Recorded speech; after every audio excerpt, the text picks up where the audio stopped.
प्रत्येकाला इथं struggle story आहे. म्हणजे असं कोणच मायकाला नाही की त्याच्या मागं स्ट्रगल नाही. ठीक आहे, काय काय जण सुटलेली, काय काय त्यात आहेत. पण डिप्रेशनमध्ये न जाता येणाऱ्या संकटाला कसं फेस करायचं, की भलेही कितीही मोठं संकट असू दे, त्याला एक छोटीशी एकदम बारीकशी अशी पायवाट असते, ती ती फक्त हुडकायला आली पाहिजे. आणि भावानं खरं सांगू, प्रत्येकाचा इथं पेपर वेगळा आहे. म्हणजे प्रत्येकाचं दुःख वेगळं, सुख वेगळं. तुमचं दुःख मी उचलू शकत नाही आणि माझं तुम्ही उचलू शकत नाही सर. म्हणजे प्रत्येकाला वाढून काहीतरी ठेवलेलंच आहे आयुष्यात.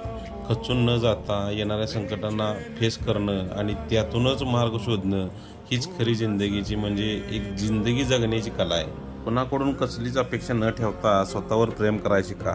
ज्यावेळी स्वतःवर प्रेम करायला शिकशीला त्यावेळी बऱ्यापैकी तुमचंच प्रॉब्लेम तुम्हाला क्लिअर होतील. तुम्ही कुठल्याही क्षेत्रात काम करा, पण इथंपर्यंतचा प्रवासाचा अभ्यास करा की इथंपर्यंत येणं कोणाचंही काम नव्हतं. जे आहे ते चांगल्यासाठीच आहे. जे होतं ते चांगल्यासाठीच होतं आणि जे होणार आहे तेही चांगल्यासाठीच होणार आहे.